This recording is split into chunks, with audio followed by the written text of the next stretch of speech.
کراچی میں شدید سردی، پارا سگنل ڈیجٹ میں آ گیا۔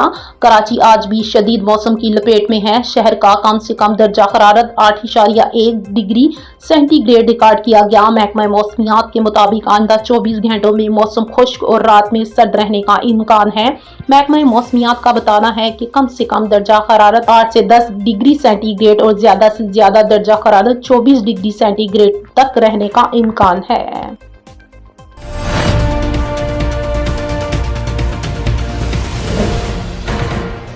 امریکہ کا ایران کے خلاف فوجی کارروائیوں سمیت طاقتور آپریشنز پر غور۔ امریکی صدر ڈونلڈ ٹرمپ نے دھمکی دیتے ہوئے کہا ہے کہ ایران کے خلاف طاقتور آپریشنز پر غور کر رہے ہیں۔ ایران کے خلاف آپریشنز میں فوجی کارروائی بھی شامل ہے۔ ایران ہماری ریڈ لائن کو عبور کر رہا ہے۔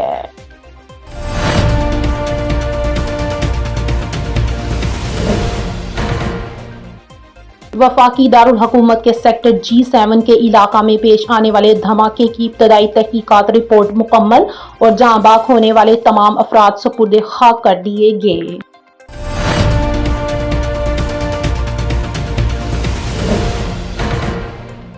سعودی عرب کے وزیر تجارت ماجد الکسبی کو ہلال پاکستان سے نواز دیا گیا۔ سعودی عرب کے وزیر تجارت ماجد الکسبی کو پاکستان کے سول ایوارڈ ہلال پاکستان سے نواز دیا گیا۔ پاکستانی سفیر احمد فاروق نے سعودی وزیر کو دیتے ہوئے پاک سعودی تعلقات کو مزید مستحکم بنانے کا اعادہ کیا۔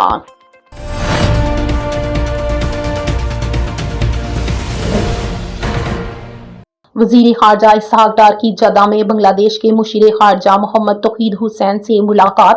نائب وزیر اعظم وزیر خارجہ سینیٹر محمد اسحاق ڈار سے جدہ میں OIC کونسل آف وزرائے خارجہ کے غیر معمولی اجلاس کے موقع پر بنگلہ دیش کے مشیر خارجہ محمد توقیر حسین نے ملاقات کی۔ دونوں رہنماؤں نے پاکستان اور بنگلہ دیش کے درمیان مضبوط تعلقات پر اطمینان کا اظہار کیا۔